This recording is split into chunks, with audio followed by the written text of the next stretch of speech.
name is Thomas Jones, senior at C-Tech High School and Communication and Outreach student intern. Today, I have the pleasure of interviewing New Hanover County Schools Superintendent, Dr. Fousts. The questions submitted in this interview are all student-based and allow for my peers to get to know the superintendent. Dr. Fousts, can you begin by telling us a little bit about your experience as both an educator and an authority figure? Sure. So I started my career as an elementary teacher in 1997. Afterwards, I was a high school curriculum coach, or instructional coach is what they're called here. Then I went on to become a magnet site coordinator, an assistant principal of a middle school, an elementary principal, and then a middle school principal. Then I supervised principals, and that was from K-12. All prior to coming back to North Carolina. When I came back to North Carolina, I was in Union County as the Chief Performance Officer, where I oversaw all of student support, all of academics, principal schools. That was more of the term that would be deemed as the deputy superintendent. And then I became the superintendent of Kansas City, Kansas Public Schools, and worked there, and then here as a superintendent. All right, excellent. Now, communication is incredibly important. What is your approach to transparency within the district for both parents and families, as well as just district-wide? So I believe in transparency. I've always been under just my upbringing. If you tell the truth once, you never have to remember anything. So it's always about telling the truth and what happened. Now, when we talk about transparency, there are things where we aren't able to share everything that has happened, but what we're able to give to the communities, we're able to share that. So I think there is a level of transparency that we can share. However, we can't always give the blow by blow of what has happened due to, it could be legal rights or personnel, because there are some other things that will provide us the opportunity not to do so, which would be some of the laws that we have to abide by. All right. Well, with each passing school year, it seems that education is more and more reliant on technology, especially this year, of course. Now, I know it may be a little difficult given the current events and all, but how do you see technology playing a role in education over the next 2 years? So first, we're going to be looking at a one-to-one opportunity. That's something that's actually in the works, where we're looking at our computers, our technology with our students. So starting with our high school students being a one-to-one opportunity. So there's going to be some training that will take place in there, what that will look like. We would be moving to the middle school, and then of course get down to the elementary, so that we will be a district of one-to-one. Somewhat there, I think we have some, bring your own devices, but we're going to the model where we provide all students with a device. There's training in that, and how we look at technology through the lens of an educational focus, and not a, sometimes it becomes a electronic worksheet, and that's not what we're wanting to do. We're wanting to make sure that individuals are, or understand what an instructional technologist is. And it doesn't mean that you have to have a degree in it, but using technology to provide quality instruction. Of course. So as a district, how can we make sure that our high school seniors are prepared for the college admissions process, especially given the recent events and how it may be more difficult for students to get that in-person perspective?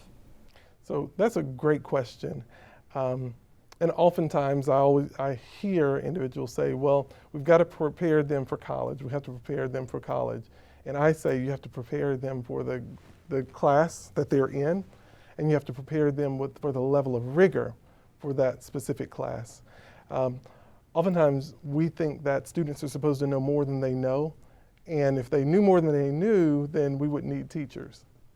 So when we're talking specifically about are they ready for the next grade level? My question is, have they mastered the standards that were in that curriculum that you were giving them? And so did we teach it with the level of rigor and the level of fidelity that would provide them an in-depth knowledge of the subject matter? Because I can't train you for a college course if you're in my high school math class. I've got to train you to be successful in my math class, because what happens is there's this thing that we called, like it pulls on the next one. So you learn so much in one and then it goes to the next level. Well, I can't take you to the next level until we've mastered my level.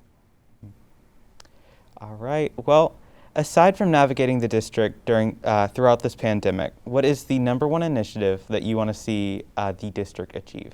So the #1 would be a literacy framework, making sure that all of our students are reading, or 90% of our students are reading on grade level. That would be my #1 goal that we would work through and work towards. Currently, we are working on a literacy audit, and so we're just seeing what do we have, what's working, what's not working. But we want to provide, by the time a student gets to 3rd grade, that they're reading on grade level. And so that's going to take some efforts on all of our parts to make sure that students are attentive to the literacy modules that we are going to be putting into place. But again, that's long-term. That's, within the next 3 years, we want that to take place.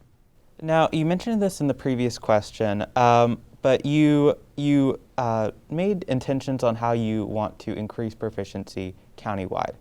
Is that just for literacy, or is that in other subjects as well? It's in all subjects. So there's something that I talk about with 10% increase. That's not one this year. You can't do 10 percentage points in a subgroup in a year. So it would have to be, that's a 3 to 5 year plan. Hopefully 3 would be, but we do have COVID in the way. But within the next 3 years, we would hope to increase our subgroups for proficiency 10 percentage points. All right. And New Hanover County is one of the fastest growing districts in North Carolina. I actually believe we're 13th or 14th, but each day we get more and more residents. So how can we address these new incoming residents without worrying about overcrowding, especially in our traditional schools? So, well, one of the things that we do have to think about is that we just did a redistricting. And so the demographer who would have helped assist the board in making that decision would have looked at the growing population that is going on in some of our suburban, our neighborhoods. So that would be one thing. The other part about the growing is, that we can take that as a positive. Individuals want to come and live here. For whatever reason, we'll take it back to the quality of education. I believe that we are currently ranked in the top 20 of districts in education. So, I think people are thinking, oh, well, it's because we're at the coast. I'm going to say it's because of the quality of education that we're giving students here. And so people are wanting to come here and raise families. Well, I thank you so much for agreeing to interview with me today, Dr. Foust. Is there anything you would like to add before we conclude today's interview? I think some of the things that we really and truly need to consider is where do we want to be in 3 years? And so in order to get there, I think we have to pull together and ask more questions about students and what are the likenesses or what are the likings that students are looking for. And I do believe in, listening to students and having that conversation with students. So we will be looking at something that's called Ask the Superintendent. And so I definitely want our students to participate in that. That will be a community thing, but also our students. So I look forward to having more conversations with students because they are the biggest part of the reason why we're all here.